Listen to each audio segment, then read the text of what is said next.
भारत के सरकारी कर्मचारी कितने निकम्मे और चोरी वाला काम करते हैं। चाबहार बंदरगाह से जाहेदान तक एक रेल लाइन बिछानी थी, 10 सालों तक नहीं बिछाया। सब ईरान कहा कि बहुत लेट हो रहा है, रद्द कर देते हैं, कैंसिल कर दिया। चाइना ने यहाँ से सड़क लेके पूरा पाकिस्तान होते हुए ग्वादर में पहुंच गया।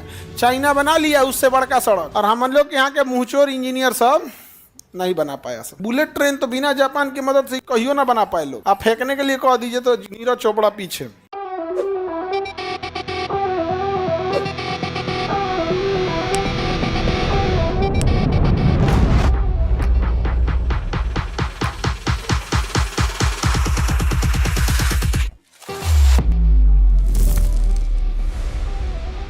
ईरान में यहाँ देखेंगे एक बंदरगाह होगा चाबहार।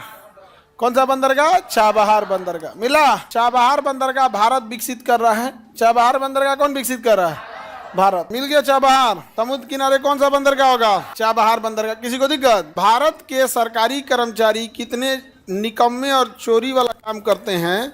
आप ऐसे देखिए कि यह चाबहार बंदरगाह से जाहेदान तक एक रेल लाइन बिछानी थी, 10 सालों तक नहीं बिछाया। सब ईरान कहा कि बहुत लेट हो रहा है, रद्द कर देते हैं, कैंसिल कर दिया।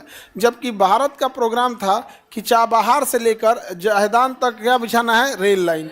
और इसी रेल लाइन को फिर आगे कंधार और काबुल से जोड़ देना है, ताकि यहाँ से हम लोग अफगानिस्तान तक पहुँच सके। और यहाँ ताजिकिस्तान की राजधानी दुशांबे में हमारा सैन्य अड्डा है, यहाँ तक फिर इसे जोड़ना था।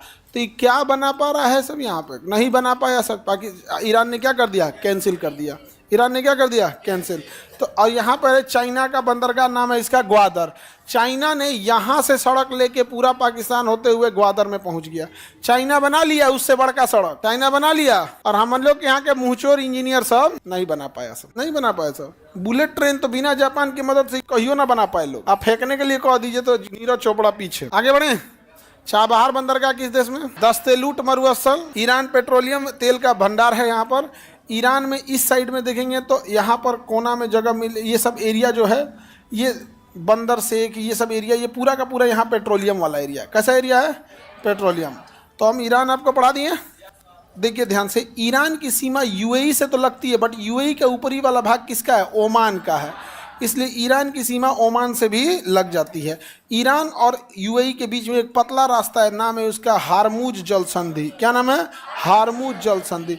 यहाँ से बहुत सारा व्यापार होता है हारमुज जल संधि से। अब अमेरिका अगर युद्ध करेगा ना, तो ईरान को इस हारमुज जल संधि को ही नष्ट कर देना चाहिए अपनी बचाव में। लेकिन ईरान को बचना जरूरी है ताकि हमें सस्ता पेट्रोलियम मिल सके। हम लोग ईरान को क्यों बचा रहे हैं? हमसे कभी किसी ने, ईरान ने दुश्मनी नहीं किया, अंतर्राष्ट्रीय मंचों पे हमारा सहयोग ही किया है। दूसरा, हमें सस्ता पेट्रोलियम मिल जाता है। हारमुज जल संधि जो होता है, देखिए ईरान का पुराना नाम फारस था, तो इसके नीचे की खाड़ी का भी नाम होगा फारस की खाड़ी। और इधर ओमान के ऊपर की खाड़ी ओमान की खाड़ी। ओमान की खाड़ी और फारस की खाड़ी को जोड़ने वाला होता है हारमुज जल संधि। ओमान की खाड़ी और फारस की खाड़ी को जोड़ेगा हारमुज जल संधि। कौन सी जल संधि? हारमुज जल संधि। ओमान की खाड़ी और फारस की खाड़ी को जोड़ेगा हारमुज जल संधि।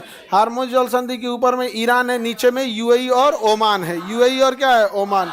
ये बताइए कौन सी खाड़ी है? फारस की खाड़ी। आइए कौन सी खाड़ी है? ओमान की खाड़ी। कौन सी खाड़ी? ओमान की खाड़ी। आइए बताइए तो फारस की खाड़ी। दोनों को जोड़ देगा हारमुज जल संधि। कौन सी जल संधि? हारमुज जल संधि। कौन सी जल संधि? हारमुज जल संधि। कौन सी जल संधि? ईरान समझ में आ गया? देखिए ये खाड़ी का नाम फारस की खाड़ी, ये खाड़ी का नाम फारस की खाड़ी। लाइव वाले सब लोग समझो, ये खाड़ी का नाम है फारस की खाड़ी। कौन सी खाड़ी? फारस की खाड़ी। ये फारस की खाड़ी से सटने वाले 8 देश को हम खाड़ी देश कहते हैं। कितने देश? 8 देश। ये 8 आपको पहले से याद है, क्योंकि ये 8 मिडिल ईस्ट का ही पार्ट है। Oman, UAE, Qatar, Bahrain, Saudi Arab, Kuwait, Iraq, Iran. यहाँ सऊदी अरब पे ध्यान रखना जरूरी है, क्योंकि आप आउटर पढ़ते पढ़ते गए कहीं सऊदी अरब को छोड़ मत दे। तो बोलिए Oman, UAE, Qatar, Bahrain, Kuwait, Iraq, Saudi Arab. Kuwait से पहले Saudi Arab, Kuwait, Iraq, Iran. बताइए खाड़ी देश में कितने देश? खाड़ी देश में कितने देश? खाड़ी में कितने देश?